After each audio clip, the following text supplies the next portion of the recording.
بسم اللہ الرحمن الرحیم۔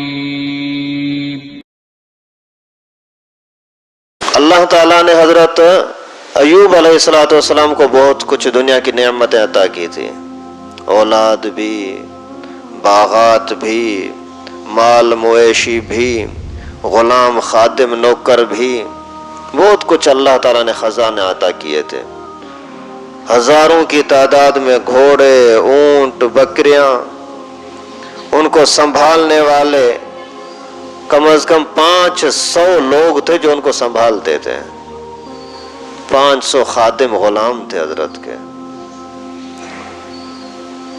تو دنیا کے اندر اس زمانے میں یہ چرچا ہوا کہ ایوب بڑا اللہ والا ہے، اللہ کا بڑا پیارا بندہ ہے۔ یہ روم کے اندر اللہ تعالیٰ نے حضرت ایوب علیہ السلام کو نبی بنا کر کے بھیجا تھا۔ تو شیطان کو جلن ہوئی۔ شیطان تو پہلے دن سے انسان کا دشمن، اللہ والوں کا دشمن، اسی نے آ کر کے لوگوں کو نفرت پھیلانا شروع کر دی کہ یہ کون سی بڑی بات ہے اس کی عبادت کرنا، سب کچھ ہے نا، اولاد بھی ہے، باغات بھی ہیں، کھانے پینے کی ہر چیز موجود ہے، پھر عبادت نہیں کرے گا تو اور کیا۔ تو اسی شیطان ابلیس نے جیسے اس طرح کا شور شروع کیا تو اللہ تعالیٰ سے ابلیس کہنے لگا کہ اللہ اگر یہ عبادت کرتا ہے تو کون سا بڑا کمال ہے، سب کچھ ہے، اس سے تو چھین لے، پھر اگر یہ عبادت کرے تو پھر پتہ لگے گا واقعی اللہ کا خوف رکھتا ہے، اللہ والا ہے۔ اگر مجھے تو اختیار دے دے کہ میں اسی کو آزمائش میں فتنے میں ڈالوں تو پھر پتہ لگ جائے گا۔ اللہ رب العالمین نے اجازت دے دی، ٹھیک ہے تو کر جو کچھ کرنا ہے، یا اللہ مجھے اس کے مال پر تسلط دے۔ اللہ تعالیٰ نے اجازت دے دی۔ اس ظالم نے کیا کیا کہ جہاں حضرت ایوب علیہ السلام کے جانور رہتے تھے وہاں کوئی سیلاب بھیج دیا، کسی نہر وغیرہ کو اس کی طرف توڑ دیا۔ ایسا سیلاب آیا کہ سارے جانور ڈوب گئے، مر گئے۔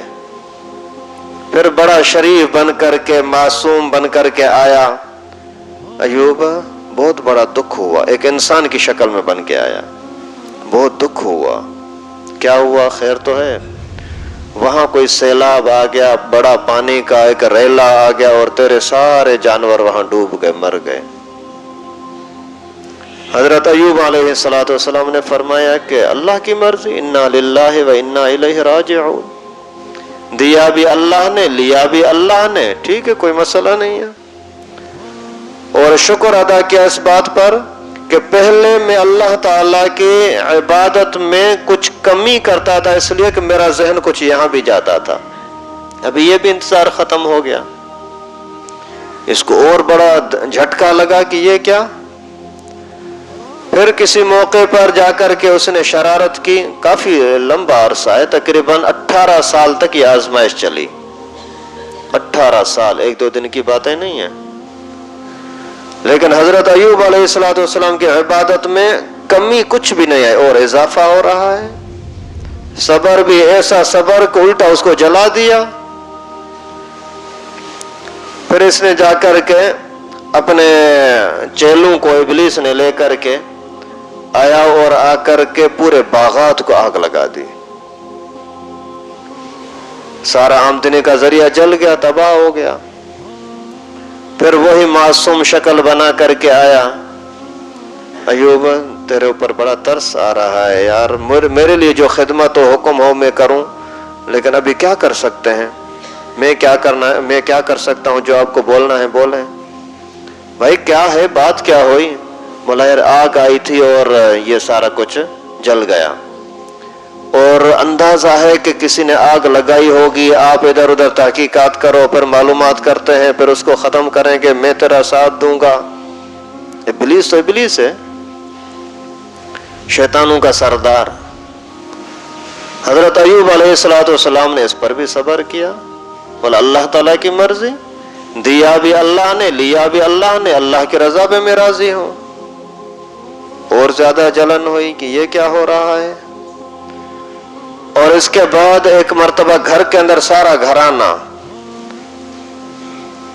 یہ بیٹھے ہوئے تھے، بچے بچیاں اور لوگ پڑھنے پڑھانے کے ماحول میں، اس ظالم نے کیا کیا کہ چھت کو گرا دیا اللہ تعالیٰ کے حکم سے۔ یہ شیطان اپنی مرضی سے کچھ نہیں کر سکتا جب تک اللہ تعالیٰ کی طرف سے اجازت نہ ہو، اور اس نے اللہ تعالیٰ نے اس کو اجازت دی تھی کہ تو کر کے دیکھا۔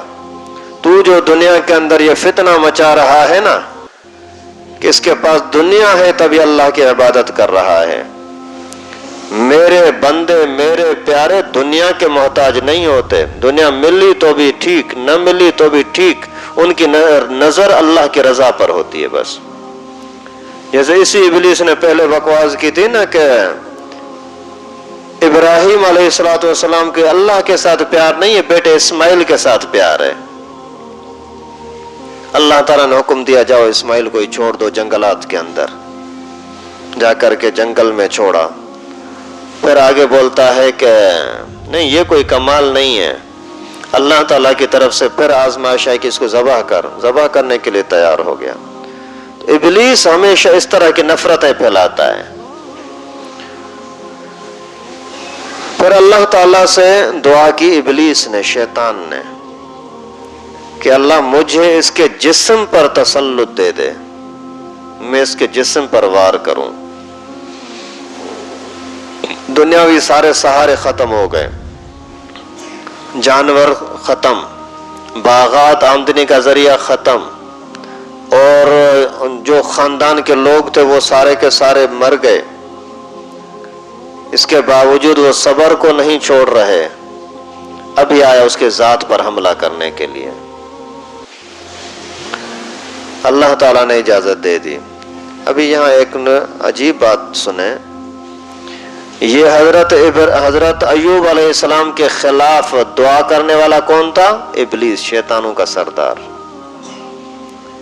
یعنی اللہ رب العالمین ایسے خبیثوں کی بھی دعا قبول کر لیتے ہیں، سن لیتے ہیں، تو انسان کی دعا کیوں قبول نہیں کریں گے؟ آپ عاجزی کے ساتھ، تضرع کے ساتھ، استقامت کے ساتھ اللہ تعالیٰ سے مانگو تو صحیح۔ عام کسی آدمی کے سامنے کوئی بات کرو تو وہ بھی ایسے ہی ٹھکرا نہیں دیتا، کچھ نہ کچھ اسی پر اثر ہوتا ہے۔ آپ نے کسی سے کوئی چیز مانگی تو ذرا بھی اس کے اندر اگر سلیقہ شرافت ہوگی تو وہ دے گا، نہیں دے سکتا تو آپ کو دعائیں دے گا، کم از کم آپ کے ساتھ اخلاق کے ساتھ بات کرے گا، بد اخلاقی نہیں کرے گا۔ تو جو رب العالمین ہے، ارحم الراحمین ہے، اپنے صرف پیار اور محبت کی وجہ سے پوری کائنات کو چلا رہے ہیں، کھلا پلا رہے ہیں، اسی سے اگر کوئی بندہ محبت کے ساتھ مانگے گا تو اللہ تعالیٰ سے ٹھکرا دیں گے، نظر انداز کریں گے؟ نہیں۔ حضرت ایوب علیہ السلام کو بیماری لگ گئی، بیماری بھی اتنی لگی کہ دنیاوی کام کاج سے بالکل محروم ہو گئے، کوئی کام ہی نہیں کر سکتے، چلنا پھرنا ہی ختم، ایک بستر پر آ گئے، جو بھی آمدنی کا ذریعہ تھا وہ بھی ختم، کوئی مال جمع ہے نہیں، بیماری کا علاج بھی اور بیوی کا خرچہ بھی، آخر کہاں سے آئے؟ بیوی محترمہ نے اپنے شوہر کے لیے بہت زیادہ فکر مند تھی کہ میں اپنے شوہر کا علاج کروں، اس کا ساتھ نہ چھوڑوں، دنیا چھوڑ کر جائے خیر ہے، کوئی پرواہ نہیں ہے، لیکن میرا تو شوہر ہے۔ جب یہ خوشحالی میں تھا تو میرے اوپر سب کچھ لٹایا، ابھی اسی کی تنگحالی کے اندر میں اس کو چھوڑ دوں، یہ کیسے؟ یہ کسی شریف عورت کا تو کام نہیں ہو سکتا کہ خوشی کے موقع پر تو شوہر کے ساتھ، تنگی کے موقع پر اس کی شکایتیں، میرا شوہر ایسا ہے، مجھے کھانا نہیں دیتا، یہ نہیں دیتا، یہ نہیں دیتا۔ وہ بیچاری خود مزدوری کرنے لگی عورت مجبوری کی وجہ سے، اور شوہر کا انتظام کر رہی ہے۔ اور علماء نے لکھا ہے جو اس کو پیسے وغیرہ لاتی تھی اس میں سے بھی کچھ پیسہ حضرت ایوب علیہ السلام کی شفا کے لیے صدقہ کرتی تھی کہ صدقے میں شفا ہے، اور کچھ پیسہ آ کر کے اپنے گھر کے خرچے وغیرہ میں دوائی میں چلاتی تھی. اور روزانہ ابلیس کسی نہ کسی بزرگ کی شکل میں سامنے آ کر کے اسی کو ورغلاتا تھا، سامنے آ کر کے کھڑا ہو جاتا، اللہ کی بندی کہاں جا رہی ہے، اتنی حسین ہے، خوبصورت ہے، تو اسی بیمار کے پیچھے پڑی ہوئی ہے، اس کی وجہ سے اپنی زندگی خراب کر رہی ہے، چھوڑ دے اسی کو، وہ فلاں قوم کا سردار، میں وہاں تیرے لیے بات بناتا ہوں، وہاں نکاح ہو جائے گا. یہ اللہ کی بندی ان کی باتوں کو نظر انداز کر کے اپنا کام کرتی، کچھ مزدوری کر کے اور شوہر کے لیے انتظام کرتی. آخر ایک موقع پر شیطان جب بالکل نا امید ہوا کہیں سے بھی میرا وار کام نہیں کر رہا، تو پھر بیوی کے ذریعے سے کوئی نہ کوئی شرکیہ کام کرانا چاہا. کون سا مختلف روایتیں آتی ہیں کہ یہ کوئی حرام چیز کھا لے تو اس میں ٹھیک ہو جائے گا، یا یہ کوئی پھکی اس کو دے دے اور اس کو بولو کہ اسی پھکی کے اندر شفا ہے، شفا دینے والا اللہ نہیں ہے، یہ دوائی ہے، یا جس طبیب نے، ڈاکٹر نے، میں نے یعنی ابلیس نے، میں نے جو یہ دیا ہے اسی نے مجھے شفا دی. اس طرح کا کوئی بھی شرک یا سبب اسی کو دے کر کے اور بولا کہ یہ لے جا. بی بی صاحبہ گھر میں تشریف لائیں، آ کر کے شوہر کے سامنے یہی بات کی کہ یہ مسئلہ ہے، اگر آپ نے ایسا کیا تو پھر شفا مل جائے گی. اللہ کے نبی جلال میں آ گئے کہ مجھ سے شرک کی امید کی جا رہی ہے کہ میں شرک کر لوں گا، اللہ کی نافرمانی کر لوں گا، یہ تو مجھ سے نہیں ہو سکتا. لیکن خبردار سنو، اگر کوئی موقع میں ٹھیک ہوا تو پھر تجھے ایسی سزا دوں گا، 100 کوڑے لگاؤں گا.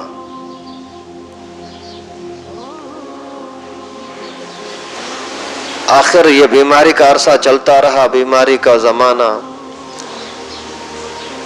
اسی دوران لوگوں نے آ کر کے آپس میں باتیں شروع کی کہ پتہ نہیں ایوب نے کون سا گناہ کیا ہے، کون سی غلطی کی ہے جس کی وجہ سے اللہ تعالیٰ اس پر اتنا ناراض ہوا ہے، اتنا ناراض ہوا ہے کہ اس کو ابھی تک شفا نہیں مل رہی.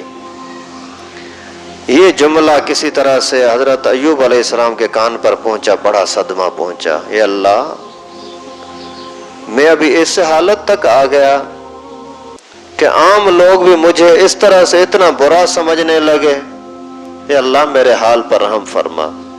رب انی مسنی الضر وانت ارحم الراحمین. اے اللہ، میں ابھی بڑی مصیبت میں آ گیا، میرے حال پر رحم فرما. تو علماء نے لکھا ہے کہ جب تک اتنی بیماری تھی تو دعائیں نہیں کر رہے تھے، اللہ کی رضا میں راضی ہوں، بس صبر صبر اور صبر بس.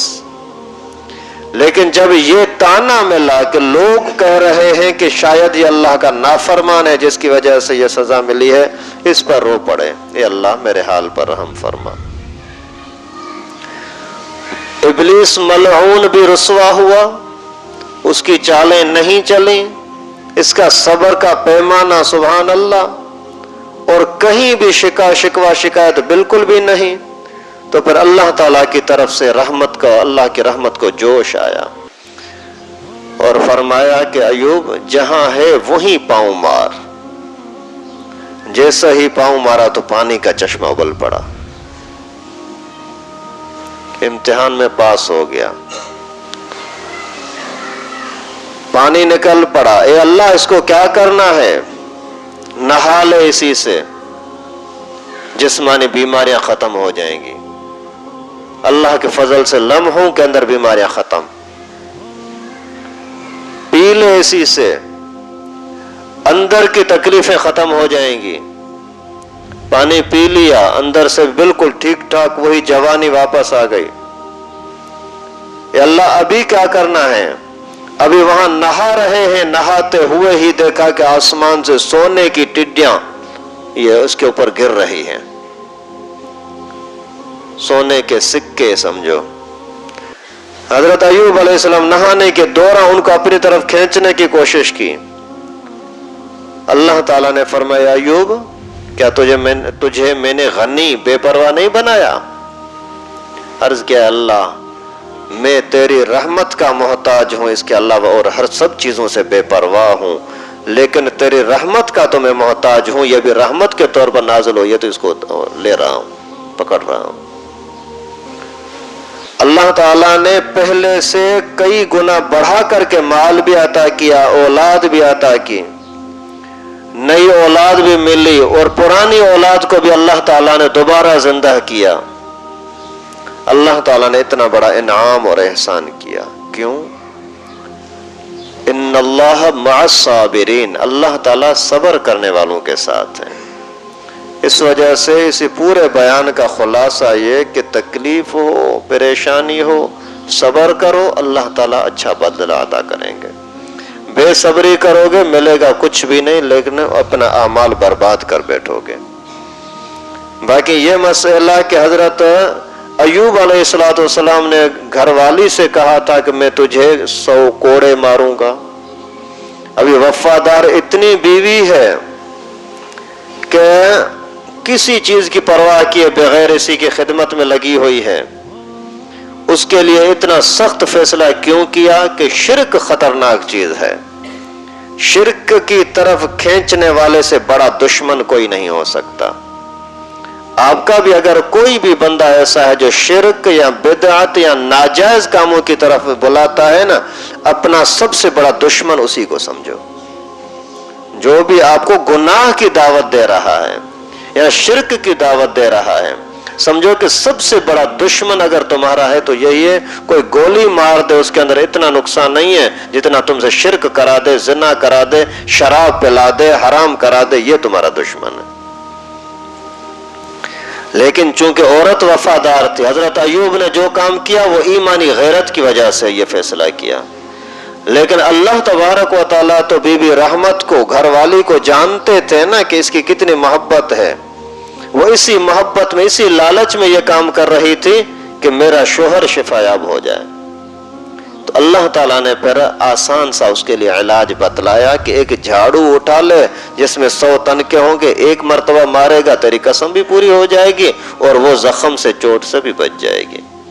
یا کوئی اسی کا کھجی کا کوئی تنا لے لے، کھجی کا کوئی شاخ لے لے، اس کے اندر 100 پتے ہوں، ایک مرتبہ مارو تیری قسم پوری ہو جائے گی۔ تو اگر آپ نے کہیں بھی کسی معاملے میں صبر کیا نا، سمجھو کہ آپ سے بڑا طاقتور کوئی نہیں ہے۔